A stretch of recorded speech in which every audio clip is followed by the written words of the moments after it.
We are Blue Linen, and this is our story. Hey everybody. First we want to just say sorry that we're a little late putting a video out. Yep, and I want to specifically apologize because I know you guys have been watching our videos and giving up some of your valuable time to support us, and we greatly do appreciate that, but I don't believe we've been upholding our end of the bargain as much as we should. We've had some stressful and anxiety-ridden days these last few days, and those were probably the best days to film, probably the most entertaining for you to watch. And during the moment, we just haven't been able to wrap our heads around getting that camera out and filming. But we're gonna keep focusing and keep working on it, and I promise you we're gonna get to the point where our first instinct is to pull that camera out. So we're going to catch you up with what's been going on the past few days. So we decided very last minute that we wanted to leave the area of Costa Rica that we had been in for the past 2.5 weeks and get a new Airbnb and head somewhere else. But before we did that, we wanted to make sure that we made it to see the olive ridley turtles doing their nesting. That was something we all had said when we came that we did not want to miss. So we wanted to make sure we made that happen. We were waiting for their big phenomenon where there's thousands and thousands of turtles, which I believe is called the Arabida, maybe. And unfortunately, we just ran out of time, but we made it. We made it a priority to still go. So we basically had one night left, and we just went. And whatever was going to happen was going to happen, but we were just going to rest on the fact that we gave it our best shot and no regrets, right? We did the best we could.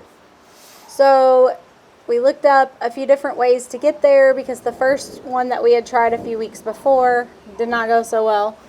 So we found another route, and we were told that by a local that there wasn't a river crossing.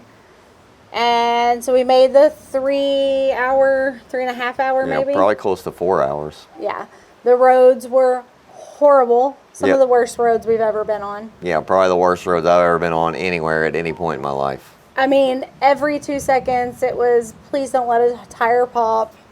Please don't jack up the bottom of the car. Oh, that rental car was bouncing off the hard packed gravel probably 150 times that night. It was a rough night for the old RAV4. Tell you that. And then we get just a few kilometers away from the actual place that we're going to watch the turtles on the beach, and we came across the river crossing. And at that point, we'd already been, like she said, 3.5, 4 hours into this trip, so there wasn't any turning back. We were fully committed at that point, so we sent it across the river. But once I crossed the river, I almost immediately regretted it because I realized, oh no, we got to cross this river in the dark once we're done with this tour. And at that point, it hadn't been raining, but oddly enough, as soon as we cross that river, it starts downpouring. Yep. So we made it to the beach, and we went out with a guide. We were able to see 4 olive ridley sea turtles, which are the smallest of the sea turtles. It was really cool. We saw the whole process of them coming up to the beach, finding a place to lay their eggs. Digging the hole, which was fairly deep actually, with their flippers that they were able to curl up and scoop the sand out. It's pretty cool. And then they would lay the eggs. Sometimes multiple eggs at a time would come down, and we were right there to watch it. And then they would bury the eggs back down, which one of the guides actually kind of helped push the sand in because she kind of dug it out so we could see the eggs. And then they would flip around and walk right back into the sea. Yeah, it was very cool, very, very interesting. And although it wasn't during the phenomenon, I think we're all really glad that we made it happen. So then we had to get back in the car and drive the 3 hours back and break our number 1 rule in Costa Rica of not driving in the dark. Yep. So we got back to the river crossing, and we basically had 2 options. We could either cross our fingers and just hammer down on that gas pedal and pray to God we made it to the other side, or we could post up in the car and spend the night sleeping on the side of the river until the daylight came and reassess our options. And at that point, I hammered down on the gas pedal and just, number one, just don't get stuck, and whatever else happens, we'll deal with it when it happens. And thankfully, we popped out on the other side. It was deep. Water was rushing over the hood, and it was definitely a little intense, but thankfully we popped out on the other side. And then back through the treacherous roads for a good hour, maybe a little longer. Yeah, the potholes were vast and deep. Not to mention the other obstacles like the cows that were just, you turn a corner and there's just a herd of cows just sitting there staring at you like, what are you doing, man? And no matter how much you beep or hey and yell out the window to get them to move, they just keep standing there until a girl came along on, I believe, a moped, and she just zipped right through, and then they kind of parted ways and we were able to make our way. Yeah, we also, a couple horses, we turn a corner and they're just standing there staring at us. Thankfully by this point we were a little more prepared for it, but still a little nerve-wracking when there's just huge animals standing right in the middle of the pavement in the middle of the night. So we made it back to our Airbnb, had a good night's rest, woke up early the next day, and packed up to hit the road and decided to go to La Fortuna. And I rented what I thought was going to be the most magical Airbnb. Had 60 plus reviews, all wonderful, phenomenal, fabulous. Well, let's not get it twisted either. The trip to La Fortuna, while the roads were great, like, there's no such thing as guardrails in Costa Rica. So we're driving through these mountains. Again, and the roads are pretty good, but you veer about 2 feet off, you're going down into an endless ravine. So it was a pretty stressful drive all in itself. Right. And then we get to the magical Airbnb. And very quickly as we pulled up, the magic just drained from all of our imagination. Yeah, this place was just, I don't know how to even describe. I mean, a shack. Just terrible. The roof wasn't attached to the house. The windows were all open and the doors were both open, front and back door. Yeah, we were in there maybe 5 minutes and there's just already endless bugs and mosquitoes just setting up their home right inside. Which I knew going into this that it was a nature house, but I thought that there would be screens on the windows so that the bugs couldn't come in, but you could still have the fresh air. They didn't have screens on anything. And so bugs were just swarming us all over. And there was only a little tiny air condition in one bedroom.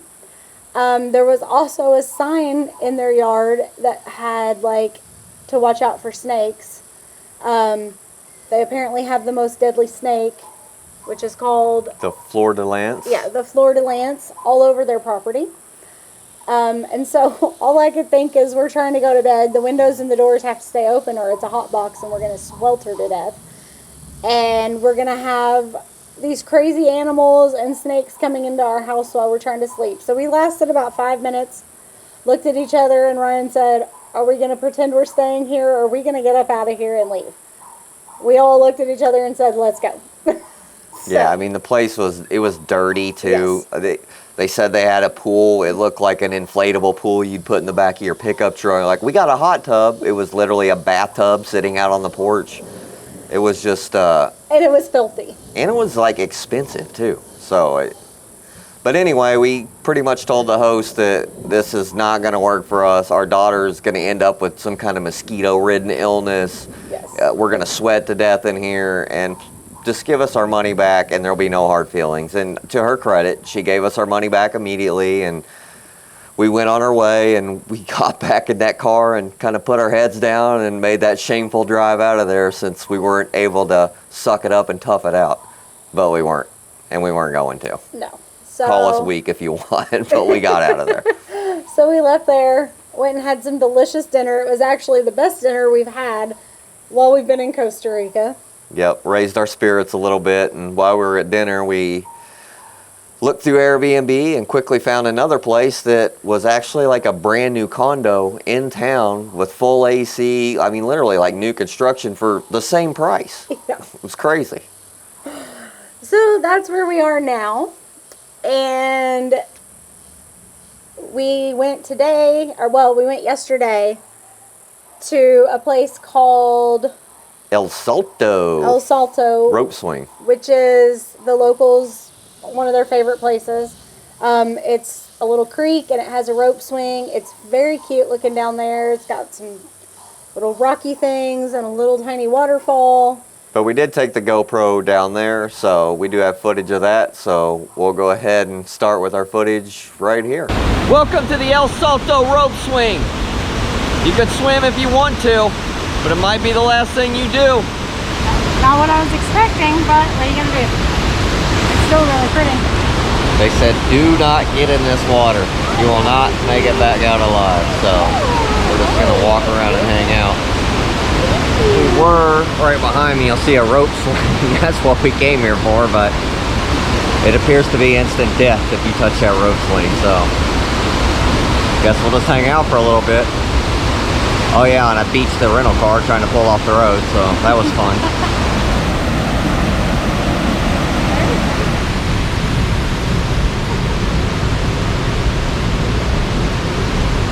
What? How do we get back up? We'll figure that out later, won't we? Welcome to the rainy season in Costa Rica. As soon as we arrived at El Salto, the skies opened up. But it ain't gonna stop us. It's gonna take more than that to keep us down. As you can see, Sailor hates El Salto. Yeah. It's the gene frog. Oh, it is. It's the blue gene frog.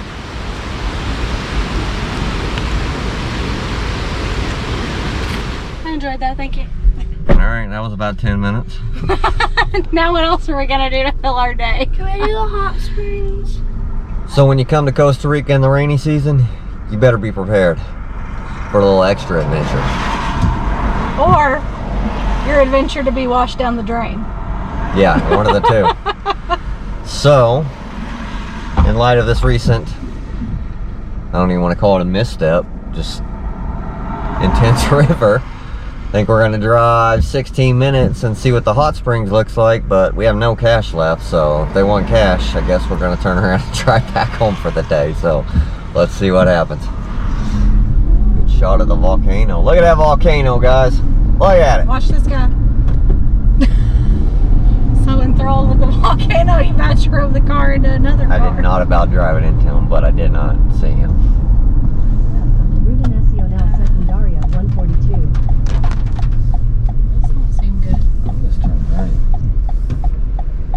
Don't we gotta go left? Head north on Avenida 325 toward Ruta Nacional Secundaria 142. Then turn left onto Ruta Nacional Secundaria 142.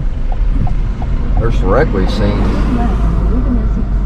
Head east on Ruta Nacional Secundaria 142 for